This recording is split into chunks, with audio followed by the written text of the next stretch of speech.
This week we're off balance on purpose. That's Dan Thurman on my Ringling train car, the same car my parents lived on 50 years ago.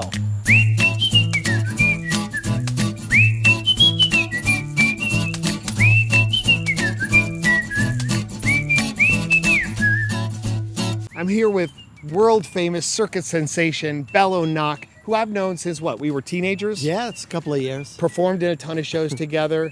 I know you and your wonderful family, your parents. I knew your dad, your brothers, your kids. And I know that a lot of people say about you, what's made you successful, 8 years touring on Ringling, Big Apple Circus, television, and all your worldwide awards is your talent.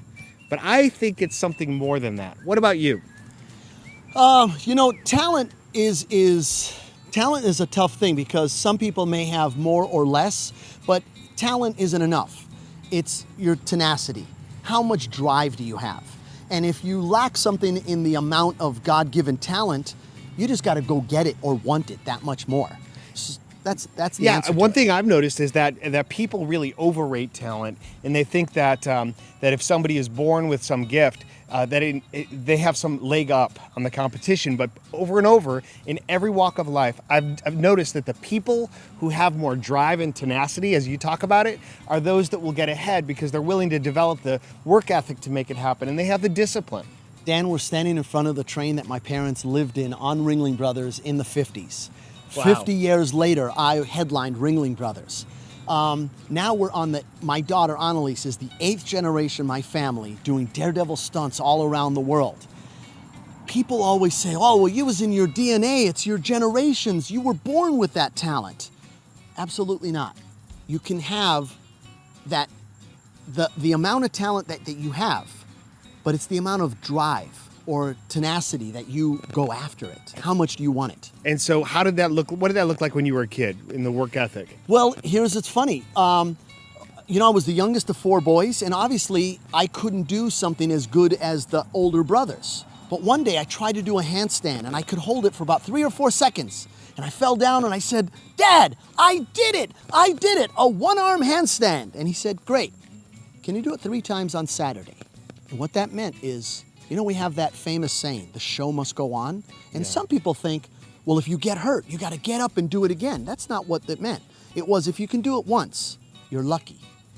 But if you can do it 3 times on Saturday, you've wanted it. That means you practiced 100 times when no one was looking and perfected it 100 out of 100. And then you do it in front of an audience. All right, so here's what I think this means to us, is that if you and I really want something in life, whether it's success on your job or a new skill or to learn a language or to have a great relationship with someone you care about, it's not just about mustering the courage to initiate that one time. It's about being able to consistently develop the skills so that even when you don't feel up to the challenge or at your best, you can still have a great relationship or perform at your best when it matters the most because you've put in the time and the effort and the energy and it matters to you, right? In my life, in my job profession, I get shot out of a cannon or walk in a high wire. That might be considered unique to some people. But I look at everything I do, whether it's being a husband, a father, a grandfather, my business, the work ethic, no matter what I do, even cleaning the garage, taking the garbage out, I approach it with the same amount of respect that I do walking a high wire 100 feet in the air. Yep, because that way you own it and you own your results. Well, I've loved our friendship, and the best is yet to come. All right. We'll see you next week. Stay off balance. On purpose.